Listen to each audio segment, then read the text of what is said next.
I have never really been a fan of The Phantom of the Opera, the musical. I don't click away just yet, I promise. It's just personally not my favorite show, but I have to admit, sometimes I do get in the mood and I will find myself down some sort of a Phantom rabbit hole on YouTube or something. Like I've definitely have seen the Chandelier Crash compilations. That being said, that's few and far between. And to me, I've just never really gotten into the story. So I was curious to know if going into Masquerade and actually being immersed in the world, if that was going to make me feel any differently about the story.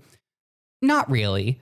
But there is a lot of fun things here to talk about. It feels like a ton of work went into the creation and operation of the experience. When I saw the Broadway production, it very much felt like you were an audience member in the Paris Opera House. At Masquerade, with it being interactive, you very much feel like you're sort of backstage, where things are a little bit less glamorous. Something I wasn't quite sure of going into the experience was how interactive was it going to be, right? Like I knew it was going to be an immersive experience and we were going to be in the world of the show, but I also had no idea if all of a sudden I was gonna be an ensemble member, which is basically what happens. The actors will go ahead and improv with you. I mean, at best, it feels like a Disney character meet and greet. And at the worst, it kind of feels like one of those nightmares where you're about to go on stage for a very important production, but you have no idea what show you're about to do. So those moments aren't great because I'm not a very good improver. So when performers would say something to me, I think my go-to reaction would just to be like, oh, I don't know. I didn't know what to do. Let me know. Did you have the same problem as me? Did you play along? I'd love to hear about your experience in the comment section below. The actors will talk to you, but they might hand you props at certain points. They may even ask you to join them for a dance. It's all, they're not going to make you dance in front of the entire group with a spotlight on you. It's just kind of a part of the different scenes. Personally, I don't think I do well with interactive theatrical experiences. It can be rather overstimulating, and that's what I found was happening to me. The same thing sort of happened when I saw Viola's Room. I don't know if you've heard about that show. It played at the Shed. It wasn't really a show. It was like a guided interactive experience, but it mostly focused on lighting and miniatures. I identified that it was a very cool experience. I was just running to get the heck out of both of these things. It's not an environment that I necessarily like being in, but it's not for everyone. In Viola's Room, they sat you down at the beginning and set up all of the expectations for what you are about to experience, how you know when to progress in the story and move forward with the journey.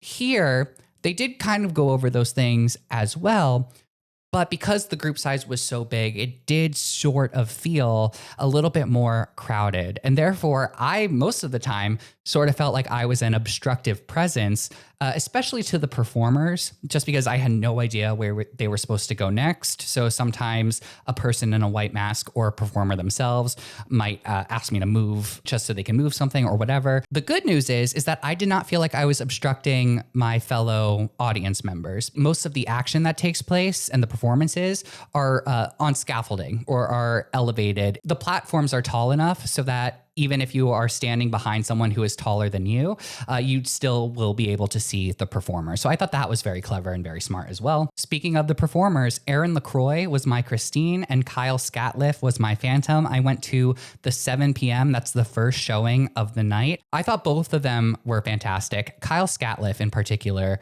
really blew me away because there is a tonal problem in the show. I'll get there in a second.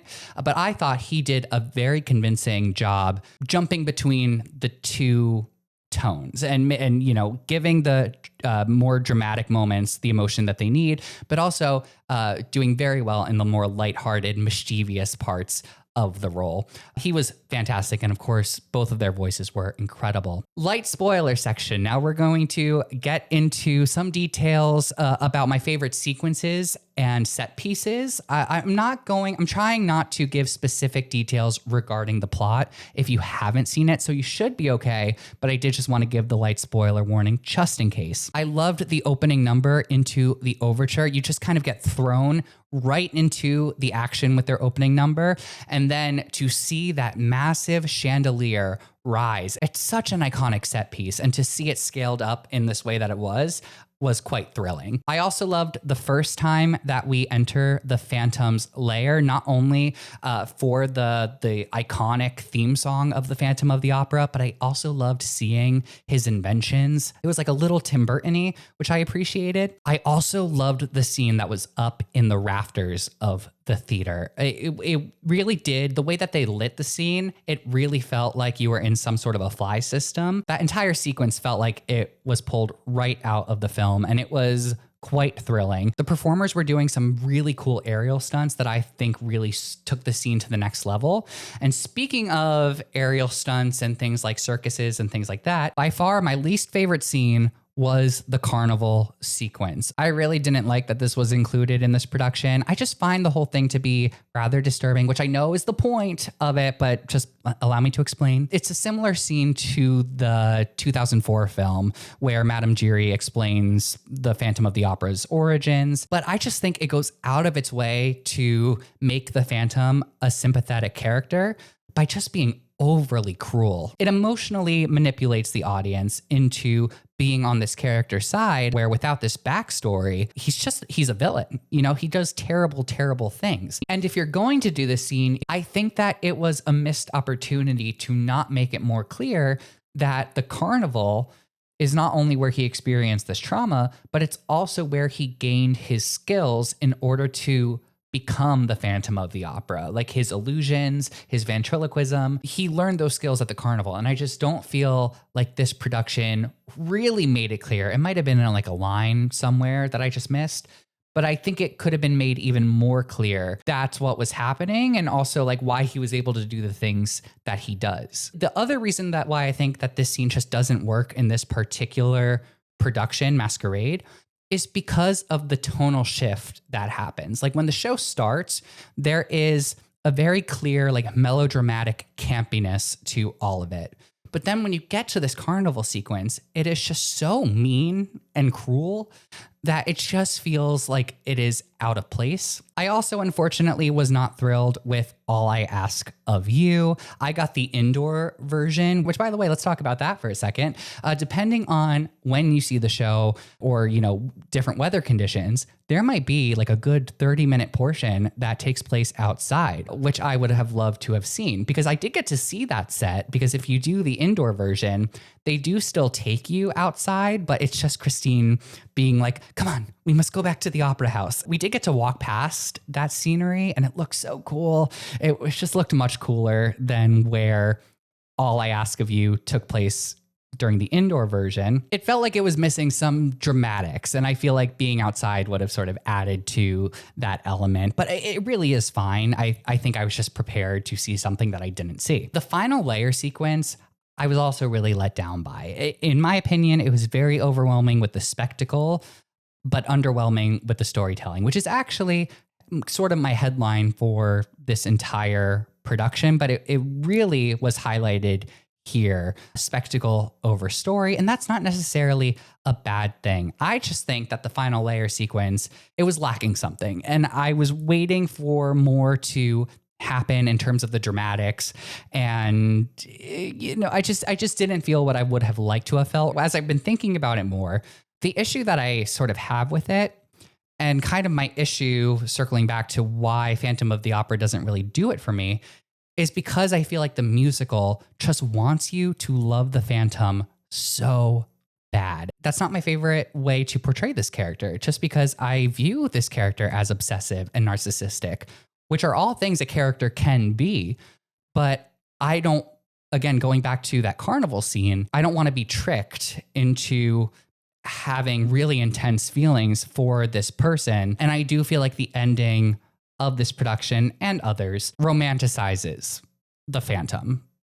By far, my favorite version of the Phantom, this might be a hot take, but my favorite version of the character is the cartoon, just because he's so melodramatic and so campy, but so like such a villain. The character's not a great guy. And I think that gets missed from a lot of iterations of the show that I have seen.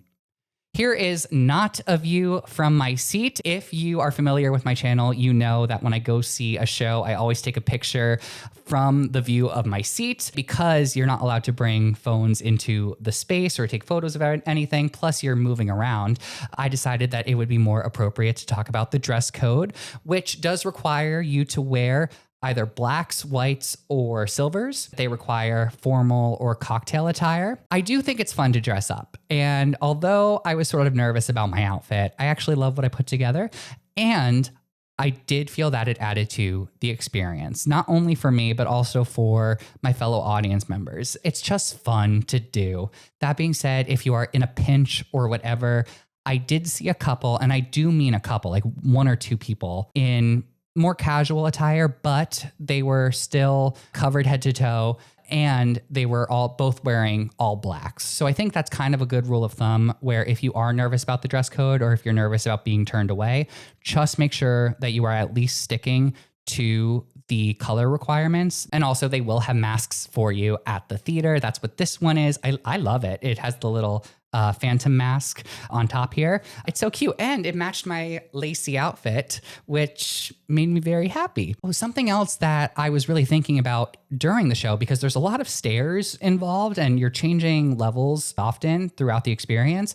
I didn't know how accessible the performance would be, but there are ADA accessible pathways through the experience that you can request by emailing a certain email on the website. So I just think that's great. I can't speak to how that was because I didn't do it, but I did see that there were some comments on Reddit that sort of go into more detail on how this was and people's experiences using this service. So should you see Masquerade before it closes, it's a very cool experience. And I am happy that I went to it. Would I choose to do it again? Maybe. It depends. But for the right price, I do think that the ticket price, it's high up there. In some ways, I can understand it and it is justifiable. In other ways, I feel like when the tickets are on sale, that's more of an appropriate price to be paying. If it was a smaller group, I think that the over $200 ticket would make more sense. There are a lot of people behind the scenes of this production, and there are a lot of performers. Each character, Phantom and Christine, have 6 actors that play these roles. 6 actors each night in these main roles. So I get it, but it seems like it's almost impossible to find a ticket that is under $100. If you are a fan of the musical, especially if you are one of those people who is a fan of the movie version, and I know there are a lot of people who have a soft spot for that film, the 2004 one, if you wish to experience the story in a different way, I actually think that this version of the show takes some of the stuff that doesn't quite work in the movie and makes it work better here. I also think that this is a fun date idea. Like if you were looking for something romantic to do, like this has a little bit of everything. You know, you get to dress up, there's a little bit of dancing, and then you get drinks after, and it is delightful. Those are my thoughts on Masquerade, now playing at 218 West 57th Street. I highly recommend looking at the street view of that address because there's a possibility that you could just walk right past it without even realizing that that's where the show is taking place in. However, when you do get there closer to the time that you're going to be allowed in, there will be a very clear sign for where you line up. It does not look like a theater space at all or anywhere that a show would be taking place. I would love to read your thoughts in the comment section below. I would also really appreciate it if you gave this video a thumbs up. Don't forget to check out some of my other reviews and theater-related content on my channel. I know that I've been missing in action for a few months now. I really appreciate those of you who have stuck around and stayed subscribed. If you are not yet subscribed, please do so. It costs nothing, and I won't bother you until I post another video. As I always say, theater is expensive, especially Broadway, and I've had to prioritize some other stuff in my life for the time being, but I hope to get back and to be reviewing shows for the rest of the season and uploading more consistently. So if you like theater-related stuff, I highly recommend that you subscribe to Before It Closes. Thank you for watching, and remember to stay off your phones while at the theater.